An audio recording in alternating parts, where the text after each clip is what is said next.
নমস্কার বন্ধুরা, ভগবদ্গীতার প্রতিটি অধ্যায় আমাদের জীবনের একটি বিশেষ দিককে তুলে ধরে। আজ আমরা জানব চতুর্থ অধ্যায়, জ্ঞান কর্ম সন্ন্যাস যোগের কথা। এই অধ্যায়ে বলা হয়েছে জ্ঞান, কর্ম এবং সন্ন্যাস কিভাবে আমাদের জীবনে শান্তি এবং সফলতার পথ দেখায়। আপনারা যদি ভগবদ্গীতার শিক্ষা ভালোবাসেন, তাহলে অবশ্যই লাইক করুন, কমেন্ট করুন এবং চ্যানেলটি সাবস্ক্রাইব করুন। চলুন শুরু করি। ভগবান শ্রীকৃষ্ণ এখানে আমাদের শিক্ষা দিয়েছেন যে কর্ম করতে হলে প্রথমে জ্ঞানের প্রয়োজন। জ্ঞান আমাদের দিক নির্দেশনা দেয় এবং কর্ম আমাদের সেই পথে এগিয়ে নিয়ে যায়। ন জায়তে ম্রিয়তে বা কদাচিৎ, অর্থাৎ আত্মা কখনো জন্মগ্রহণ করে না বা মরে না। এই শ্লোকটি ভগবদ্গীতার দ্বিতীয় অধ্যায় থেকে নেওয়া হয়েছে, যেখানে শ্রীকৃষ্ণ অর্জুনকে বোঝাচ্ছেন যে আত্মা অবিনশ্বর এবং চিরন্তন। জন্ম ও মৃত্যু শুধুমাত্র শারীরিক সত্তার গুণ। আত্মা অমর, এটি কখনো সৃষ্টি হয় না এবং কখনো ধ্বংসও হয় না। আত্মা সময়ের বাইরে অবস্থান করে এবং এটি সৃষ্টিকর্তার অংশ। শ্রীকৃষ্ণ এই শ্লোকের মাধ্যমে বলতে চেয়েছেন যে আমরা যারা নিজেদের শরীর বা পরিচয়ের সঙ্গে জড়িয়ে ফেলি, তারা মৃত্যুকে ভয় পাই। কিন্তু সত্যিটা হলো, শরীর নশ্বর হলেও আত্মা অমর এবং চিরকালীন। ঠিক যেমন নতুন কাপড় পরে আমরা পুরনো কাপড় বদলাই, তেমনি আত্মাও নতুন শরীর গ্রহণ করে। উদাহরণ, আপনার চারপাশে বটগাছ বা আমগাছের কথা ভাবুন। সেই গাছ হয়তো কয়েকশো বছর ধরে দাঁড়িয়ে আছে। আপনি যখন সেই গাছের ছায়ায় বসেন বা তার ফল খান, তখন আপনি সেই পুরনো গাছেরই উত্তরাধিকারীর সঙ্গ পাচ্ছেন। গাছটি হয়তো একসময় বীজ হিসেবে ছিল, তারপর বড় হয়ে আপনাকে ছায়া ও ফল দিচ্ছে। একদিন এটি চলে গেলেও তার বীজ থেকে নতুন গাছ জন্মাবে। ঠিক তেমনি আমাদের শরীর পুরনো হয়ে ঝরে যেতে পারে, কিন্তু আমাদের আত্মা নতুন রূপে পৃথিবীতে ফিরে আসে। এভাবেই জীবন চলতে থাকে, মৃত্যুর পরে আত্মা অন্য শরীরে বাস করে। গাছের এই জীবনচক্র আমাদের শেখায় যে কিছুই চিরস্থায়ীভাবে শেষ হয়ে যায় না। এক জীবনের সমাপ্তি আরেক জীবনের শুরু। আমরা যে প্রকৃতিকে দেখি, তার প্রতিটি অংশে এই পরিবর্তনের সত্যতা বিদ্যমান।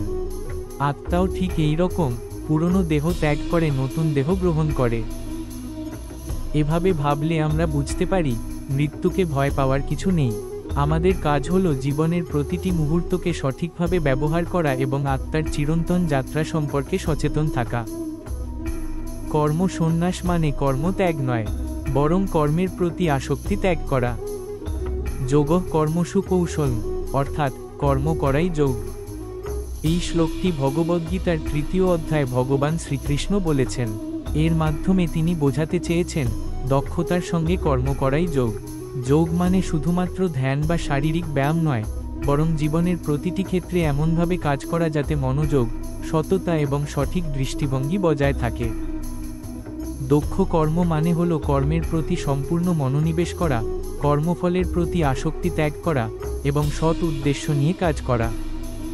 যোগের অর্থ এখানে কর্মের সঙ্গে মন, মস্তিষ্ক এবং আত্মার সামঞ্জস্য স্থাপন করা। যখন আমরা কোনো কাজ নিঃস্বার্থভাবে করি, তা আমাদের আত্মাকে উন্নত করে এবং জীবনে সাফল্য এনে দেয়। শুধুমাত্র কাজ করলেই চলবে না, কাজের প্রতি গভীর নিষ্ঠা, লক্ষ্য এবং সততা থাকা জরুরি। যেমন একজন সঙ্গীত শিল্পী যখন কোনো গানের অনুশীলন করেন, তখন তিনি কেবল সুর বা তাল রপ্ত করেন না, তিনি তার পুরো মনোযোগ এবং আবেগ সেই গানের প্রতি নিবেদন করেন। এটা তার যোগ, তার দক্ষতা এবং নিবেদন সেই কর্মকে মহৎ করে তোলে। উদাহরণ, ভগবদ্গীতার এই শ্লোক অনুসারে কর্মের প্রতি সম্পূর্ণ মনোযোগ দিয়ে ফলের প্রতি আসক্তি ত্যাগ করাই যোগ।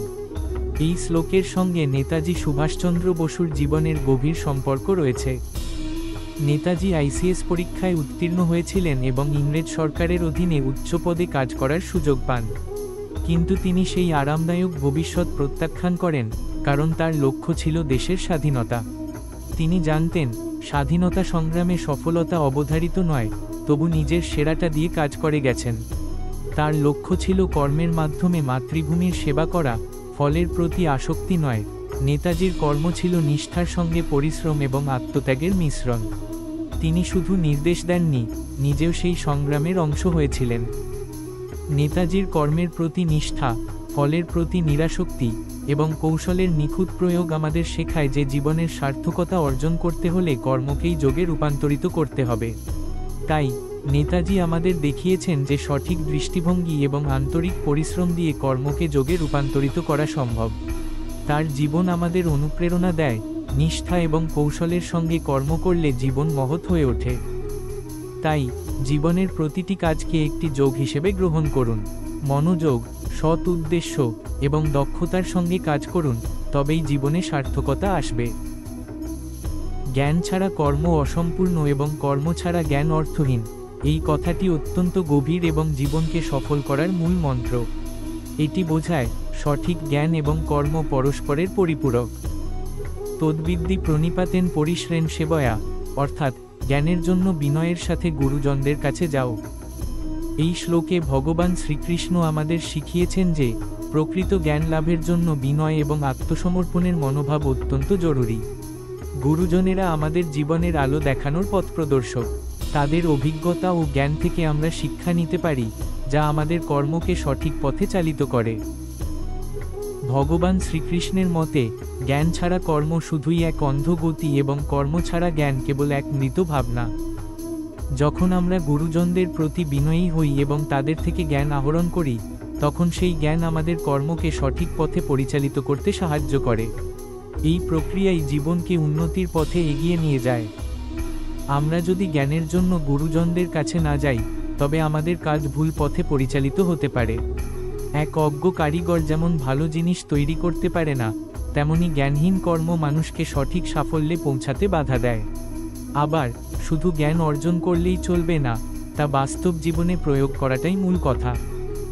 এই শ্লোকটি এক ধরনের দীক্ষা দেয় যে গুরুজনদের প্রতি সম্মান এবং তাদের উপদেশ অনুসরণ করলেই জ্ঞান ও কর্মের মধ্যে ভারসাম্য আনা সম্ভব। উদাহরণ, ধরুন একজন ইঞ্জিনিয়ার ব্রিজ নির্মাণের জন্য সমস্ত তাত্ত্বিক জ্ঞান অর্জন করেছেন। তিনি জানেন কিভাবে সঠিক ডিজাইন তৈরি করতে হয় এবং বিভিন্ন উপাদানের প্রয়োগ করতে হয়। কিন্তু যদি তিনি বাস্তবে কোনো ব্রিজ তৈরি না করেন বা তার জ্ঞানকে কাজে লাগিয়ে সঠিক পরিকল্পনা না করেন, তবে সেই জ্ঞান সম্পূর্ণ অর্থহীন। অন্যদিকে যদি একজন ব্যক্তি জ্ঞান ছাড়া সরাসরি ব্রিজ নির্মাণে লেগে যান, তবে সেই ব্রিজ হবে অসম্পূর্ণ, দুর্বল এবং বিপজ্জনক। এটি জনজীবনে ক্ষতির কারণ হতে পারে। এই উদাহরণ থেকে বোঝা যায়, জ্ঞান ছাড়া কর্ম বিপর্যয় ডেকে আনে, আর কর্ম ছাড়া জ্ঞান নিজের লক্ষ্য হারায়। প্রকৃত সাফল্যের জন্য জ্ঞান ও কর্মের সঠিক ভারসাম্য প্রয়োজন। ভগবদ্গীতার ৪র্থ অধ্যায় আমাদের শেখায়: ১. জ্ঞান এবং কর্ম একে অপরের পরিপূরক। ২. জ্ঞানের আলোয় আমাদের কাজ করতে হবে এবং ৩. কর্মের প্রতি আসক্তি ত্যাগ করতে হবে।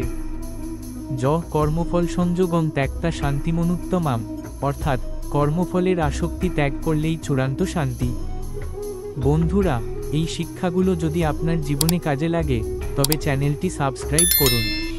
আমাদের সঙ্গে থাকুন এবং গীতার আরও অধ্যায়ের বিষয়ে জানুন।